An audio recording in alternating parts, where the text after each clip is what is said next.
Welcome to the Piping Engineer. Have you ever wondered how a perfect pipe spool is fabricated step by step inside a real workshop? In this video, we'll take you through the complete pipe spool fabrication process, from marking and cutting to beveling, fit up, tack welding, and final welding. If you stay with us until the end, you'll not only understand the full pipe fabrication workflow, but also gain practical pipefitter skills that you can apply in real projects. Let's get started and fabricate a pipe spool like a pro.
Finally, our pipe spool is ready.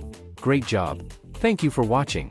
If you want to see more real, hands-on videos about piping engineering and pipe fabrication processes from the workshop, make sure to subscribe to our channel. Also, let us know in the comments, what topics would you like us to cover next? See you in the next video.